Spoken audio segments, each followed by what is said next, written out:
Salam alaikum les amis. C'est Sidibé Yaya.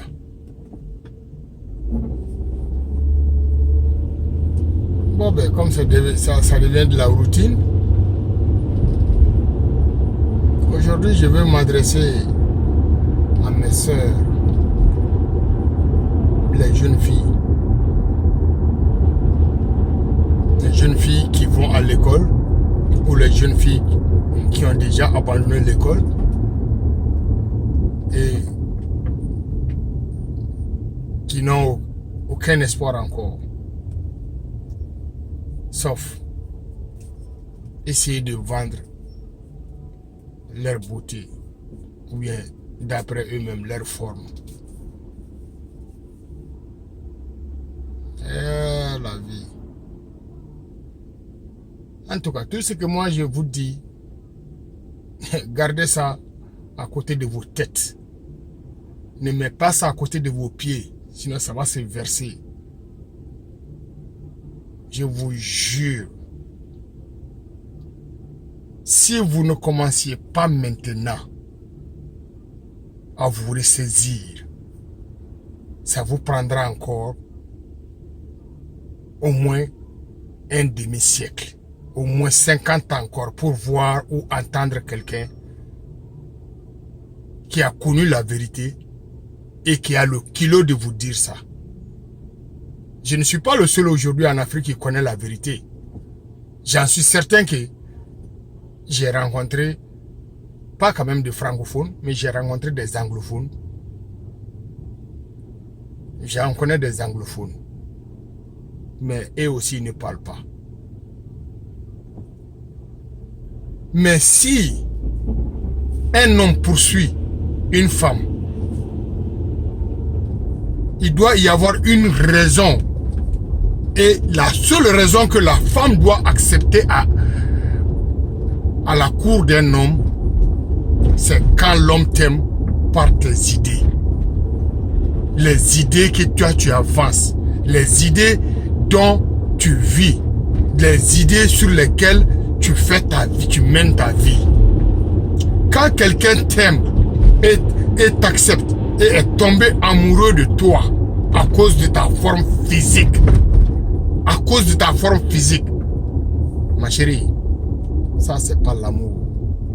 Ma chérie, ça ne peut pas continuer. Je vous le jure, ça c'est des chagrins qui t'attendent. C'est des douleurs qui t'attendent. C'est des souffrances qui t'attendent. C'est de la misère. Et rares sont nos filles qui aiment réellement les études. Tu veux être libre depuis que tu as 13 ans là. 95 ou 99% des hommes qui te font cadeau, ils font et ils s'attendent à des récompenses. Depuis que tu as 13 ans. Si un homme fait cadeau à une femme là, c'est devenu naturel chez les femmes. Quand tu leur fais cadeau même, elles ont souvent tendance à se donner. Elles ont souvent tendance à penser que réellement tu veux quelque chose et elles ont une obligation de te donner quelque chose. Et ce quelque chose généralement, c'est leur dignité, c'est leur avenir, c'est leur seul pouvoir divin que Dieu les a donné pour pouvoir les utiliser plus tard pour amener son paradis sur cette terre. Pourquoi les femmes se minimisent tant? Pourquoi les femmes s'ignorent tant? Pourquoi nos sœurs se sont laissées être déshabillées par les hommes? Les hommes sont bien habillés et les femmes sont en slip. Les hommes sont en boubou et les femmes sont déchiquetées. Pourquoi? Pour quelle raison? Pour quelle raison? Tu te glorifies de ta forme physique? Mais si tu veux voir, une journée, tu peux rencontrer des dizaines, des centaines, ou même des milliers. Ça dépend de ta location géographique. Tu peux rencontrer des milliers de femmes qui sont plus en forme que toi, qui sont plus grandes que toi, qui sont plus élégantes que toi. Mais si tout ce que toi tu as dans la vie, ça c'est ta forme physique, ma chérie, tu n'as rien. Tu n'as rien. Ton teint là, ça ne veut absolument rien dire pour ton futur, pour le futur de tes enfants, pour le futur de tes grands-enfants. La vie là, c'est, d'après le Coran et la Bible, la vie là, nous sommes en transit. Tu n'es qu'en transit. Ta beauté là, ça se calcule à une génération. 20 ans maximum. Au bout de 20 ans,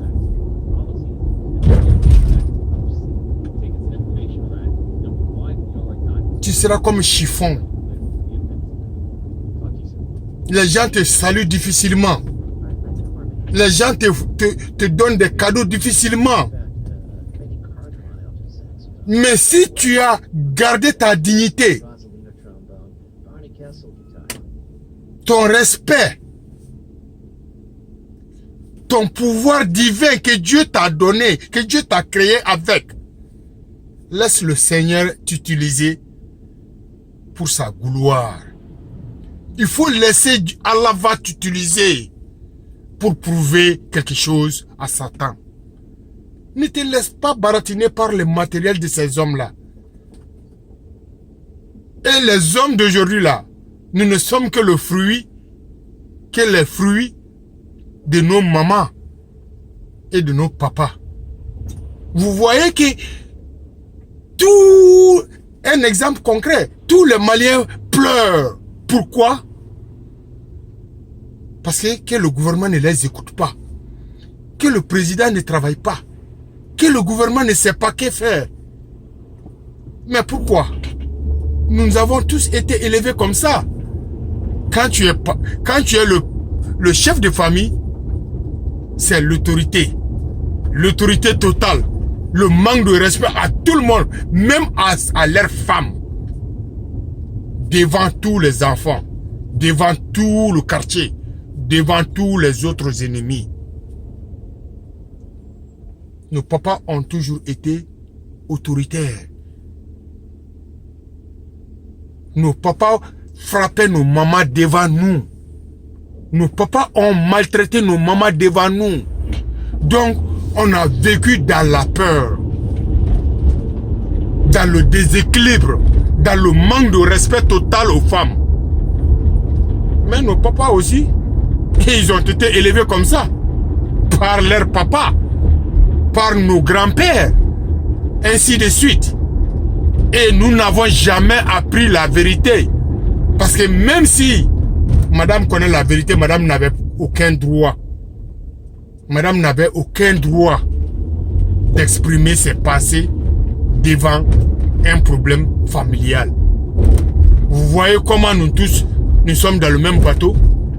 Quand tu es le plus âgé, tes petits frères n'ont plus le droit de te dire que tu n'as pas raison. Quand tu es le plus riche en Afrique, les pauvres n'ont rien à dire. Quand tu es le plus intellectuel, tu penses que ceux qui n'ont pas été lettrés comme toi n'ont aucun droit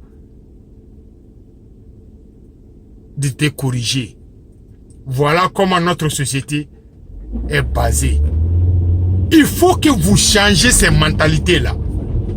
Parce que nous avons besoin d'une base. D'une nouvelle base. Je veux dire une nouvelle base. Complètement nouvelle base. Et cette base-là ne viendra pas quand les femmes ne vont pas. Il faut que les femmes prennent leurs responsabilités. Il faut que les jeunes filles prennent leurs responsabilités. Il n'y a pas de montant d'argent qu'un homme peut donner à une jeune fille pour le sexe. C'est ta dignité. C'est tout ce que Dieu t'a donné pour pouvoir régner, pour pouvoir contrôler, pour pouvoir vivre à l'aise.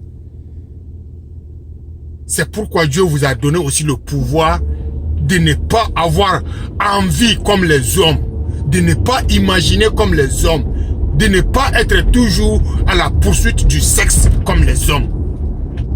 C'est la femme qui peut dire non à n'importe quelle étape avant le sexe. Mais rare de voir un homme qui peut dire non à une femme déshabillée et prête. Mais la femme peut dire non à toute étape, en tant que l'homme a un peu de respect. Mais si, gare à toi, si tu fais erreur, une femme éveillée, une femme intellectuelle, une femme qui a la tête sur ses épaules, tu ne vas pas la toucher, même si vous êtes prêt à la seconde. Elle va se réhabiller et sortir. C'est ce qui manque à nos sœurs aujourd'hui. Personne ne les enseigne la dignité. Personne ne les enseigne leur pouvoir divin dans ce monde-là. Ce monde-là ne sera rien sans de bonnes femmes. Ce monde-là ne sera rien sans que vous, les femmes, sans que vous ne changez. Parce que les hommes ne vont pas changer. Et tout ce que l'homme veut, ça c'est manger, sexe et dormir et silence. Manger, dormir, sexe et silence. Mais vous qui êtes avec vos enfants, dans la souffrance, dans la misère, dans l'isolement, c'est à vous d'imaginer le futur que vous voudriez avoir avec vos enfants. Le futur que vous voulez pour vos enfants, c'est à vous. C'est à vous de décider ça. C'est à vous de prendre ces décisions. C'est à vous de commencer à vous respecter. Une femme qui se respecte, même un homme impoli en le sifflant, quand ton regard seulement va dire à ces messieurs, moi je ne suis pas une femme que tu dois siffler. Juste un regard. Ce regard dira tout.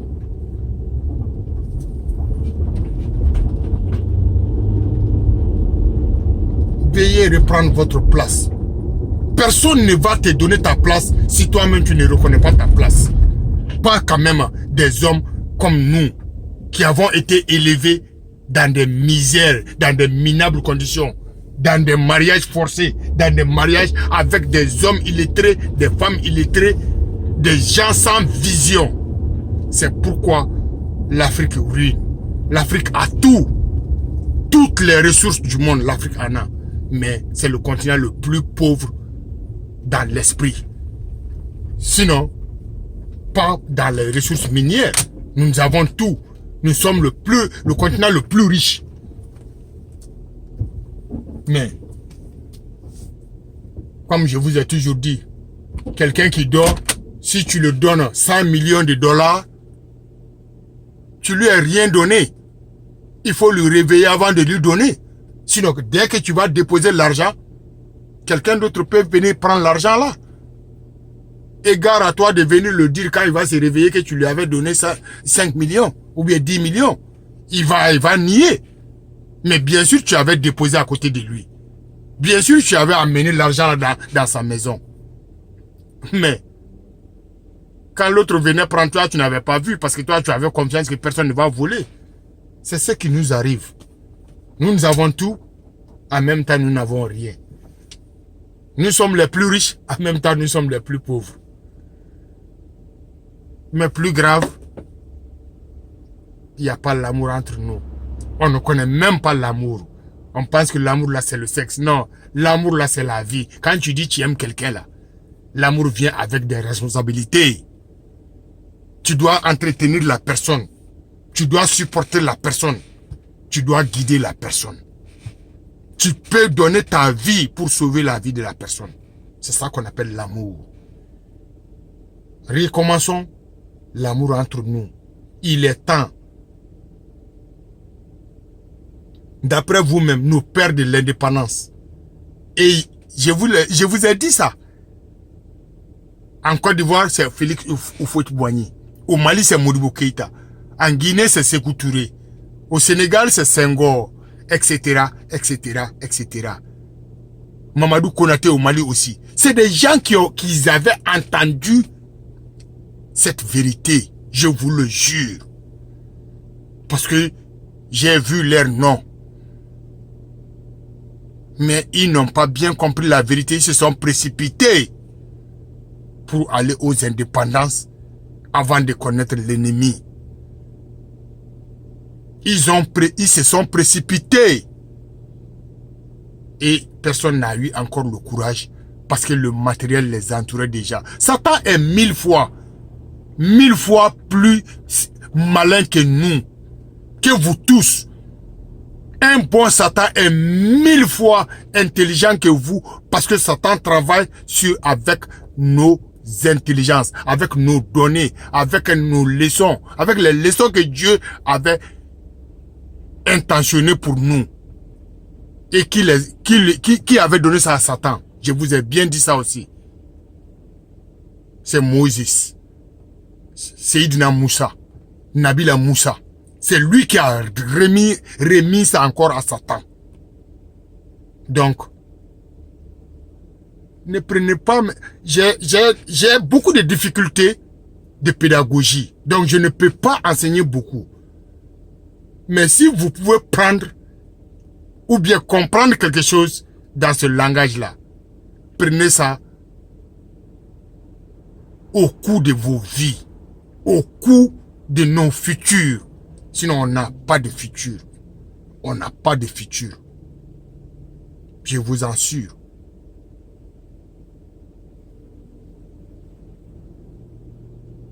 Respectez vos femmes.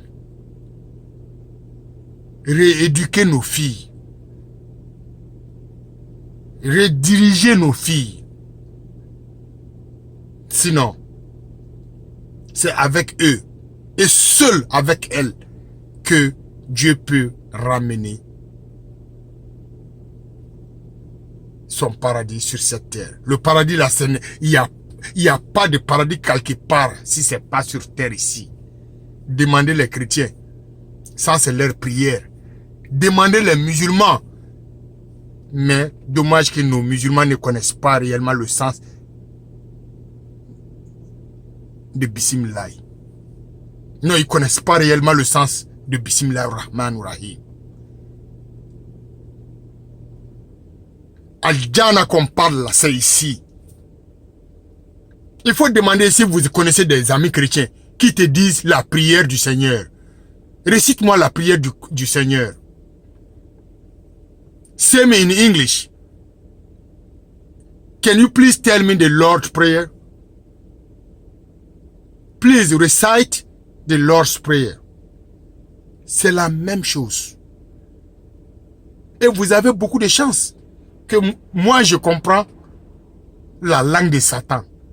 Et je comprends un peu votre langue. Je ne suis pas très doué dans n'importe quelle des langues. Mais je peux me faire comprendre dans toutes ces langues-là. En français, en anglais et en bambara.